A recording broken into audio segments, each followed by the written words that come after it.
Yep, waited a long time to get these. They're finally here. Um, Today I'll be doing a quick review on these Talladega Night diecast. Got them in the mail today. They came in the winter circle packs with the hoods. I already put the hoods up, so I don't really feel like bringing them back in. But nonetheless, I thought why not review these. Did some reviews on my old cars earlier, like the end of last year and whatnot. And got a lot since then, so it's kind of hard to catch up. But nonetheless, let's get going on these. Let's go ahead and start on this one. Oops. This one is Ricky Bobby's 1996 Laughing Clown malt liquor Chevrolet Monte Carlo that he drives at the beginning of the movie. The scheme's pretty decent. I mean, it's not wouldn't be the best paint scheme out there, but I mean, it's pretty decent. It's what he started his career in, but it's a nice car.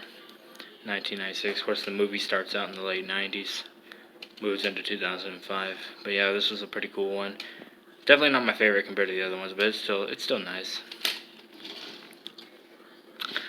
Here's his Me car. Of course, it's it's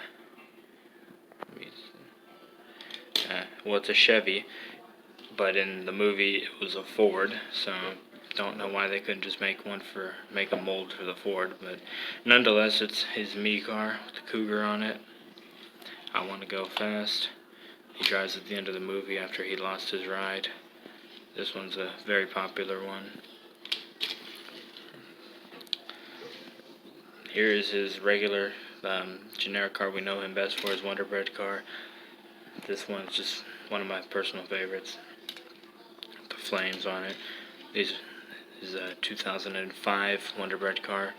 Of course, the movie ends up going into 2005. Very, very nice car. Can't go wrong with it at all.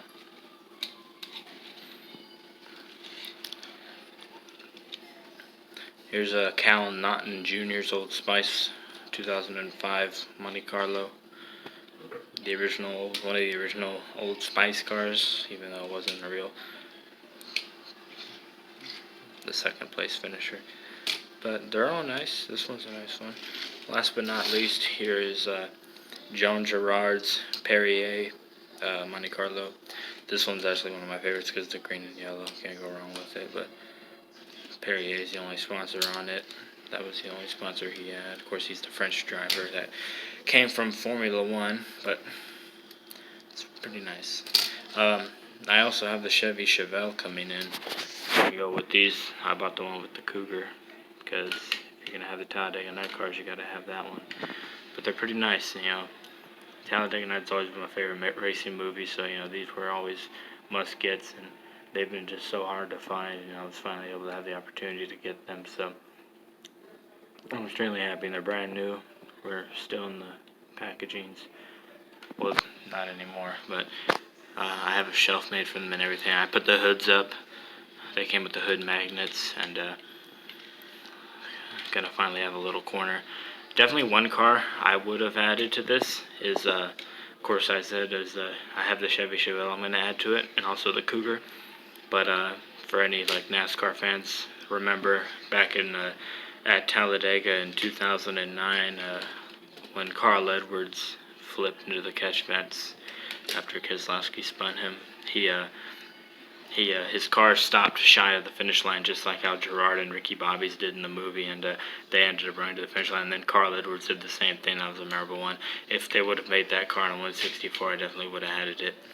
It was Carl Edwards' Claritin car, but it was only made in a 124. Sadly, that would have been something cool. I know there's a lot of others, like Kurt Busch back in 2012 ran this paint scheme with the Cougar on it. And Kurt Busch even ran a Wonder Bread car. It wasn't a Ricky Bobby style car. It was just a regular generic Wonder Bread car. But a lot of people called it the Ricky Bobby car because I'm pretty sure the only driver that ever did sponsor Wonder Bread was Kurt Busch a couple years ago.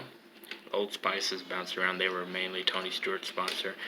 I have Tony's Old Spice car. Perrier was never in NASCAR except when Joe Girard drove them. But those would have been cool cars. But nonetheless, I'd like to have them just as the movie set. Definitely look forward to having the Chevy Chevelle coming in. Check out my IG, jmail_diecast_graphs. You'll see everything. I'll be posting these up later on. But wow, mission accomplished after all these years to finally have these cars. So thanks for watching, and see you soon.